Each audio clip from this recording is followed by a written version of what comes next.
নাজির টেনে কুরসি মুবারক দিয়ে দিলেন। এখন যেগুন একেবারে খাঁটি, এগুলো তো বিশ্বাস করে এটাকে বিশ্বাস করছেন, মানছেন। আর যেগুলি মুখ মে শেখ ফরিদ বগল মে ঈদ, বগল মে কি মুখে মুখে আজের নাজের, কিন্তু ভিতরে আরেকটা আছে না। তো মুখ মে শেখ ফরিদ বগল মে এরা তখন আস্তে আল্লাহর ওলির দিকে থেকে পিঠ ফিরিয়ে অন্যদিকে চলা শুরু করলেন। তারা এই পরীক্ষায় তারা ফেল করে ফেললেন। কথা বুঝছেন না? তো এরকমই কিছু এরকম আশেক আছে, এটা আসলে অরিজিনাল মুরিদ না ডুপ্লিকেট মুরিদ, আসলে নবীর পাগল কিনা না অন্য কারো পাগল, এটা দেখা যায় এই আপনার ইলেকশনের সময়। ঠিক না বাড়ি? আমি আশ্চর্য হয়ে যাই, এমন কিছু অনেক আছে, অনেক এরকম আছেন মুরিদের মধ্যে যারা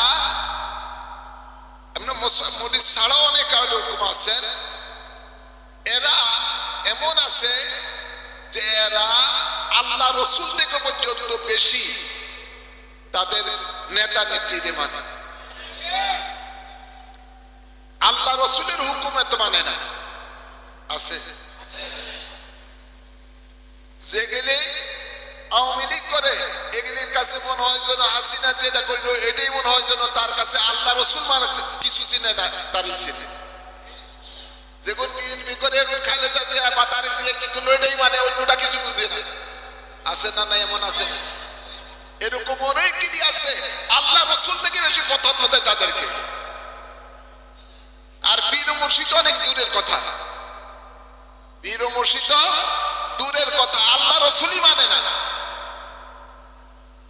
নাউজুবিল্লাহ বলেন। পীর মুর্শিদ বাদ কথা, আল্লাহ বলতেছেন যে কথা, এই কথার মধ্যে তারা তাদের কাছে নাই। তারা মনে করে কয় না রাজনীতি একটা, ধর্মনীতি আর একটা আছে না। রাজনীতি একটা, ধর্মনীতি আর একটা, এটা হলো শয়তানি কথা। হাকিকতে রাজনীতি তো ওই রাজনীতি, সহি রাজনীতি, যে রাজনীতি আল্লাহর নবী করেছেন। ঠিক না? আর আল্লাহর নবীর রাজনীতি করেছেন সেই আল্লাহর নীতি। সে আল্লাহ হলেন সকল রাজার রাজা। তিনি যে নীতি দিয়েছেন সেই নীতিটা হলো কোরআন। সেই নীতিটা হলো কি? কোরআন। তো তিনি যে রাজনীতি দয়াল নবী আমাদেরকে শিক্ষা দিয়েছেন উম্মতকে, আজ আমরা ওই রাজনীতি বাদ দিয়ে আমরা শয়তানের নীতির দিকে আছি। আছে না নাই? জোরে বলেন। যত কিছুই আমি কই, লোহারে কামারে যতই আগুনের ভিতরে দিয়ে লাল করিয়া এরপরে বাড়িয়ায়, যত বাড়িয়ায় কয় কি আমি যেই সেই, মারে যত মারো আমি যেই সেই। আল্লাহ হেদায়েত দান করুন। তো যতই কোরআনের কথা বলি, হাদিসের কথা বলি, তখন এগুলো কোনো এক কানে দিয়ে শুনে আরেক কান দিয়ে বের করে দেয়।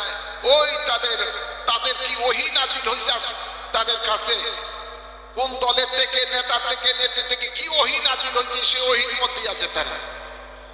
আর আল্লাহর পক্ষ থেকে রাসূলের পাকের উপরে সেই ওহী নাজিল হয়েছে যে তার হায়াতের মালিক, মৌতের মালিক, রিজিকের মালিক, যার কাছে তার দুনিয়ার জিন্দেগির হিসাব দিতে হবে, তার কথা সেই ওহীর কথা বলে